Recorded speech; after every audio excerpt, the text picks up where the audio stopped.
નમસ્કાર મિત્રો, મારી ચેનલમાં તમારું સ્વાગત છે।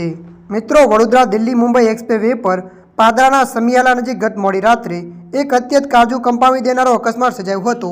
મહેસાણા જવા નીકળેલો એક પરિવાર રસ્તો ભૂલી જતા સમિયાલા પાસે પહોંચ્યો હતો, જ્યાં તેમની ઇકો કાર અને ટ્રક વચ્ચે જોરદાર ટક્કર થઈ હતી। આ ગોઝારા અકસ્માતમાં કારમાં સવાર 8 લોકોમાંથી 4 વ્યક્તિઓના ઘટના સ્થળે જ કમકમાટી ભર્યા મોત નીપજ્યા હતા, જ્યારે અન્ય 4 લોકોને નાની મોટી ઇજાઓ પહોંચતા સારવાર અર્થે ખસેડવામાં આવ્યા છે। મળતી માહિતી મુજબ વડોદરાના અપાણ અને ગોત્રી વિસ્તારના રહીશીઓ એક ઇકો કારમાં સવાર થઈને મહેસાણા જવા માટે નીકળ્યા હતા। જોકે રાત્રિના સમયે રસ્તો ભૂલી જવાના કારણે તેઓ એક્સપ્રેસ વે પર સમિયાલા નજીક પહોંચી ગયા હતા। મળતી માહિતી અનુસાર આપને વધુ જણાવી દઈએ કે આ દરમિયાન તેમની કાર આગળ જઈ રહેલી ટ્રક સાથે ધડાકેભેર અથડાઈ હતી। અકસ્માત એટલો ભયાનક હતો કે ઇકો કારનો કચરદાન બોલી ગયો હતો અને રાત્રિની શાંતિ ચીસોથી ગુંજી ઉઠી હતી। ત્યારે મિત્રો, હાલ માટે આટલું। મળીશું નવી અપડેટ સાથે। જો તમને અમારો વિડીયો પસંદ આવે, લાઇક, શેર અને સબસ્ક્રાઈબ કરી નાખજો। ધન્યવાદ।